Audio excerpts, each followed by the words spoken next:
बसंतपुर गांव। नाम तो बसंत जैसा है, पर यहाँ के खेतों में बसंत कभी के मर गया। उत्तर प्रदेश के इस गांव में दो बहनें रहती हैं, मीरा और प्रिया। माँ तो पहले ही स्वर्ग से धार चुकी, बाप भी 3 साल पहले बीमारी से चल बसे। अब दोनों अकेली, घर पुराना, छत टपकती और बाप के नाम पर 2 बीघा खेत, बस यही पूरा सहारा।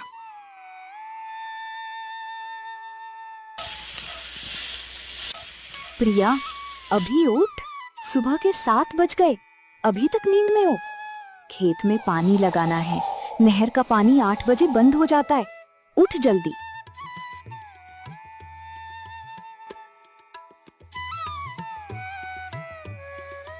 दीदी, 5 बजे तक मैं बीज बो रही थी, थक गई हूँ। तुम पानी लगा दो, मैं थोड़ी देर में आती हूँ। नहीं आती तो मैं अकेले पूरा खेत सींच लूंगी। सुन लो, उठो और देखो, कल से रात को जल्दी सोया करो। इतने में बाहर दरवाजा खटखटाने की आवाज आई।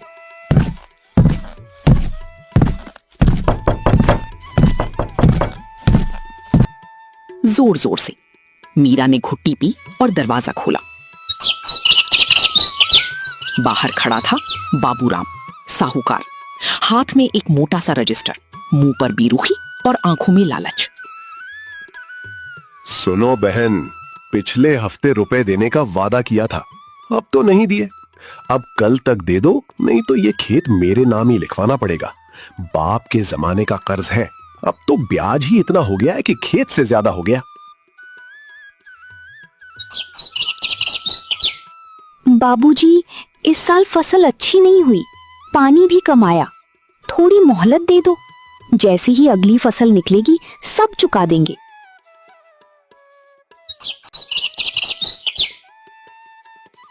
थोड़ी मोहलत?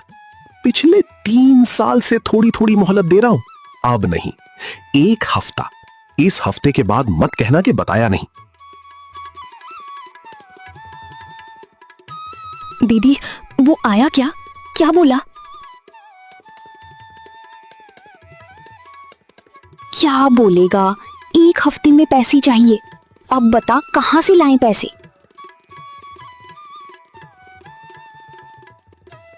हम खेत नहीं देंगे दीदी, खेत तो पिताजी की देन है, हम कुछ करेंगे। करेंगे क्या? पेड़ से पैसे तोड़ेंगे? तेरे पास कोई नौकरी है? मेरे पास है। हमें कुछ नया करना होगा दीदी, सब लोग जैसा करते हैं वैसा करेंगे तो वैसा ही होगा। हम कुछ अलग करेंगे। मीरा को कुछ समझ नहीं आ रहा था कि आखिर बिना पैसे के कुछ नया कैसे होगा।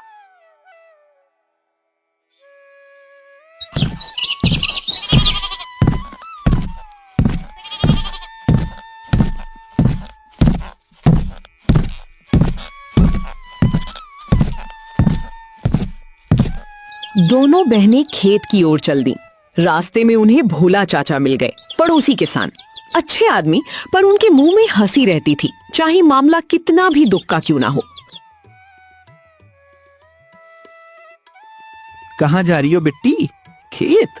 अब खेत में क्या बचा है रोपने को? पिछले साल तो धान सूख गया था, उससे पहले गेहूं में रोग लग गया। अब इस बार क्या बोने का सोचा? चाचा, इस बार हम कुछ ऐसा बोएंगे कि सब देखते रह जाएं। हाँ हाँ, तुम तो अक्लमंद हो, पर देखना, ज्यादा दिमाग मत लगाना। खेती तो परंपरा से होती है, जैसे बाप दादा करते गए वैसे करो। पर चाचा, बाप दादा वाली खेती से तो कर्ज ही बढ़ा है, कुछ तो बदलना पड़ेगा। वे खेत पर पहुंचे। खेत सूखा पड़ा था, मानो कोई रोता हुआ चेहरा हो।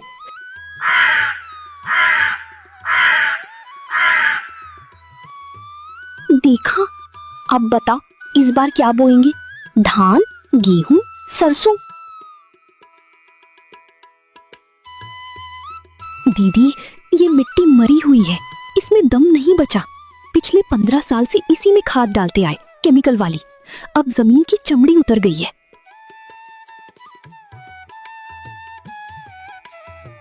तो बोएगी क्या? बीज डालूं या नहीं?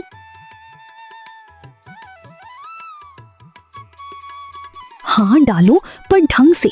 हम सब मिलकर करेंगे। पहले गाय का गोबर डालेंगे, फिर नीम की खली, फिर थोड़ी राख, फिर अरे बाप रे, इतना सब! और पैसे कहाँ से लाई? दीदी, गोबर तो हमारी गाय के पास है, राख हम खुद बना लेंगे, नीम की खली भोला चाचा से मांग लेंगे। पैसा कुछ नहीं लगता, बस मेहनत लगती है। मीरा ने सोचा, उसे लगा जब सब कुछ बर्बाद होने को है तो क्यों ना एक बार प्रिया की सुन लूं। उसने हाँ कर दी। ठीक है, पर याद रखना, अगर इस बार फसल नहीं हुई तो मैं इस खेत को बेच ही दूंगी। 100 बात की एक बात। होगी दीदी, होगी। अब चलो पहले गोबर इकट्ठा करते हैं। गांव वालों को ये सब बहुत अजीब लगा। देखो देखो, मीरा प्रिया खेत में क्या कर रही हैं? गोबर और राख डाल रही हैं। अरे ये तो पागल हो गई हैं। खेती में केमिकल डालते हैं, गोबर राख से क्या होगा? बाबू राम साहूकार अभी 2 दिन में इनका खेत ले लेगा, फिर ये क्या करेंगी?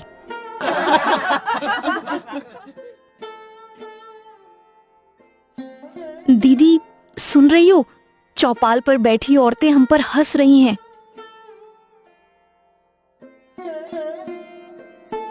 हंसने दो, जब हमारी फसल उगेगी तब देखेंगे कौन हंसता है। अब ये बता, बीज कब बोएंगे?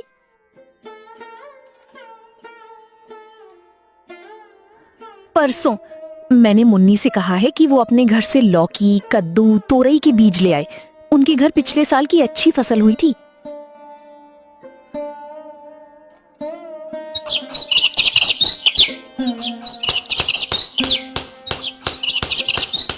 दोनों बहनों ने काम शुरू कर दिया। सुबह जल्दी उठना, गोबर बीनना, राख छानना, नीम के पत्ते कूटना, ये सब मिलाकर खेत में डालना।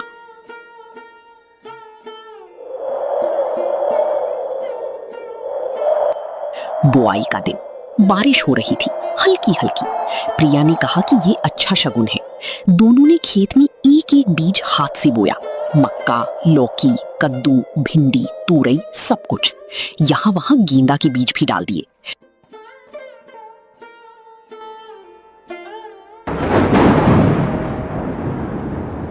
ये मक्का 2 कतार में, फिर बीच में कद्दू, फिर किनारे पर लौकी। हाँ, और फूल यहाँ वहां रख देते हैं तो कीट नहीं रखते। फूल से कीट भग जाते हैं? कैसे? पता नहीं दीदी, पर मुन्नी की दादी ने बताया कि पुराने जमाने में लोग ऐसे ही करते थे। अब हम भी करेंगे।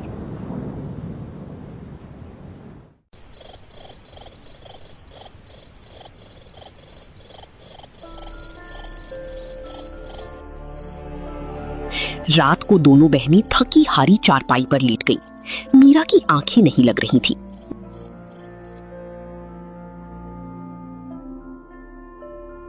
प्रिया, सो रही है? नहीं दीदी, तुम्हारी तरह मेरी भी आंख नहीं लग रही। डर लग रहा है।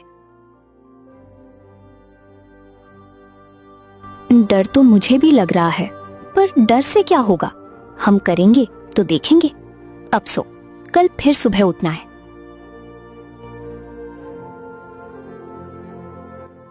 दीदी, कभी लगता है अगर हमारा ये तरीका काम कर गया तो पूरा गांव हमारी तरफ देखेगा।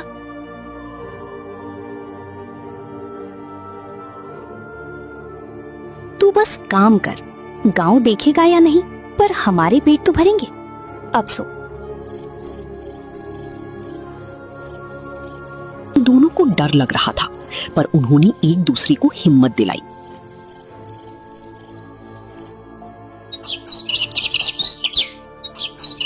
बीतते दिन 2 हफ्ते बाद हरी हरी नन्ही पौधी निकल आई।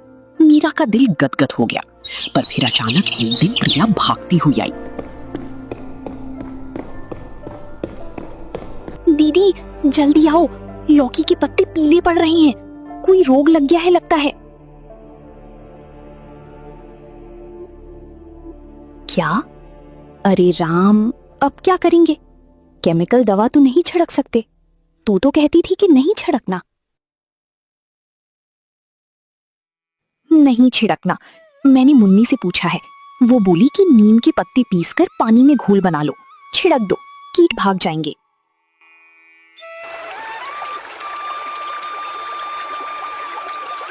प्रिया ने नीम के पत्तों का घोल बनाया और उसे पौधों पर छिड़क दिया। 3 दिन में पत्ते फिर हरे हो गए। मीरा ने राहत की सांस ली।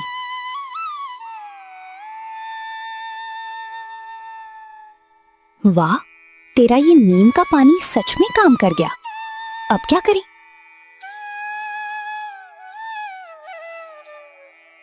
अब सिर्फ पानी और धूप, बाकी पौधे खुद देख लेंगे। एक दिन बाबूराम खुद अपने 2 आदमियों को लेकर खेत पर आ धमका। उसने देखा कि खेत में मक्का, कद्दू, लौकी सब लहलहा रहे थे। उसे जलन हो रही थी। देखो इनका खेत, पिछले 10 साल में कभी इतना हरा नहीं देखा। कहीं कोई नई चाल तो नहीं चल रही? कैसी चाल बाबूजी, हम तो बस गोबर और नीम का पानी डाल रहे हैं।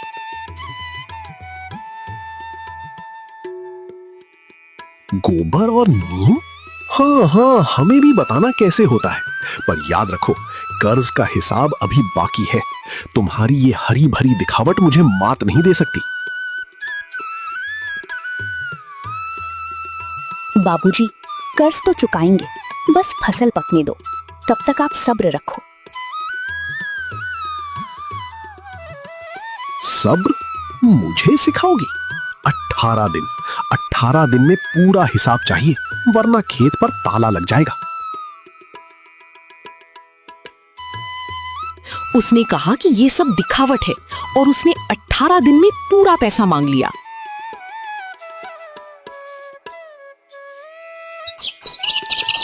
दीदी मत डरो, 18 दिन में फसल तो नहीं पकती, पर हम कुछ ना कुछ करेंगे।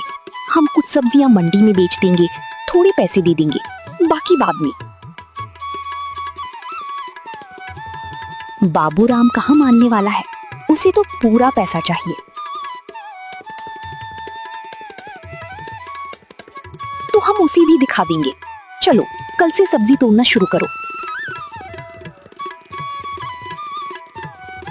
प्रिया ने अपनी दीदी को हिम्मत दिलाई। उसने कहा कि वे कुछ सब्जियां मंडी में बेच देंगी और थोड़े पैसे बाबूराम को दे देंगी।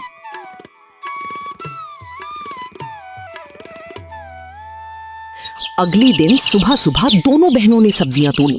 लौकी, तोरई, भिंडी 2 टोकरी भर गईं। उन्हें लेकर वे सीधे गांव के बाजार पहुंची।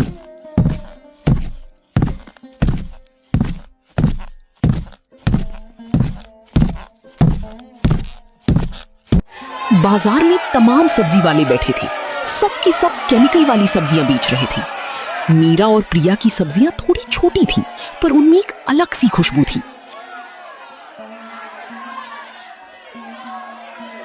बेटा, तुम्हारी सब्जियां तो थोड़ी छोटी हैं। बगल वाले के पास देखो, कितनी बड़ी बड़ी लौकी है। माई वो केमिकल वाली हैं, जितनी बड़ी उतना ही जहर। हमारी सब्जी जैविक है, गोबर और नीम से उगाई। चक्कर देख लो, फर्क पता चल जाएगा। जैविक का मतलब तो तुम्हारी सब्जी बिना दवा की? अरे भाई, बिना दवा के तो पूरी की पूरी फसल चट हो जाती है। तुम झूठ मत बोलो।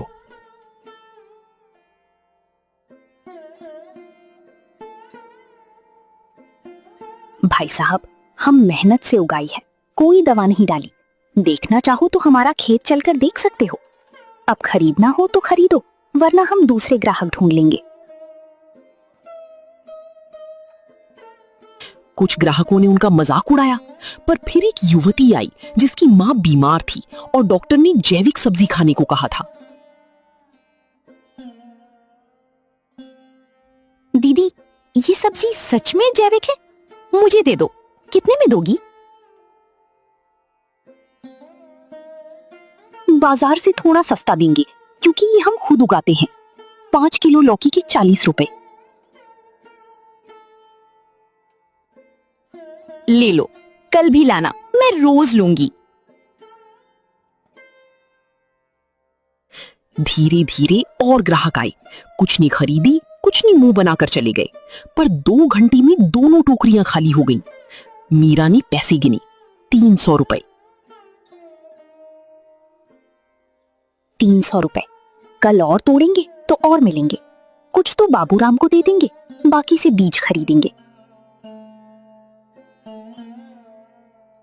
देखा दीदी, मैंने कहा था ना कि जमीन कभी खाली नहीं जाती।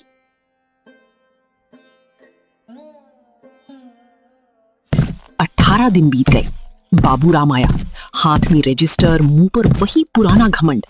पर जब उसने खेत देखा, उसके पैर जमीन पर जम गए। खेत में इतनी सब्जियां और फूल थे कि देखते ही बनता था। ये क्या है? ये तुम्हारा खेत है? यहाँ तो जैसे जंगल लग गया है। इतनी सब्जियां, इतने फूल। बाबूजी, हम बोए थे, जमीन ने बढ़ाया। आप तो कहते थे कि गोबर नीम से कुछ नहीं होता, अब देख लिया। बाबूजी, आपका कर्ज, पिछले 3 साल का ब्याज समेत हमने मंडी में सब्जी बेचकर बचाए हैं, गिन लीजिए। ये तो सिर्फ ब्याज है, मूलधन कहाँ है? मूलधन के लिए 2 महीने और चाहिए। अब हमारी फसल पक रही है, मक्का भी, कद्दू भी, लौकी भी। हम 2 गुना दे देंगे, बस एक बार और मौका दे दीजिए। बहन, तुमने ये कैसे कर लिया? मेरे खेत में धान बोया था, आधी फसल मर गई, और तुम्हारे 1 बीघे में इतना कुछ। बाबूजी, जमीन को केमिकल की नहीं, प्यार की भूख लगती है। गोबर, थोड़ा नीम, थोड़ा राख और बहुत मेहनत, बस यही फॉर्मूला है।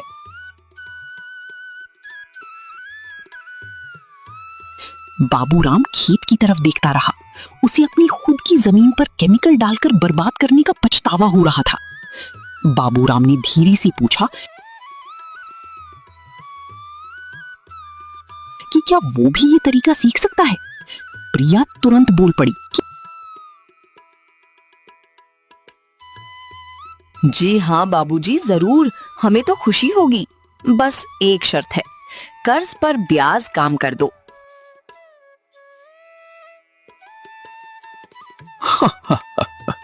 अब तो तुमने मुझे सबक सिखा दिया बहन। आधी ब्याज माफ। कल से मैं तुम्हारी खेत पर आकर सीखूंगा।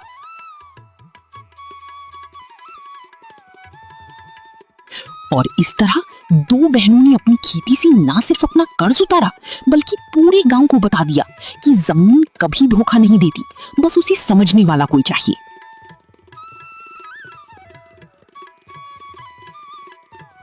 प्रिया, तूने जिद नहीं छोड़ी, नहीं तो ये खेत किसी और के नाम होता।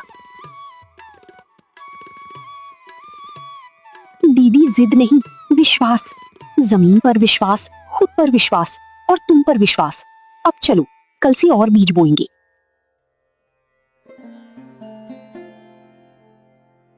तो ये कहानी है 2 बहनों की, मीरा और प्रिया की, जिन्होंने साबित कर दिया कि हाथ में मेहनत हो और साथ में अपना कोई हो तो बंजर जमीन भी सोना उगला सकती है। बस जरूरत है तो थोड़ा हिम्मत का, थोड़ा पसीने का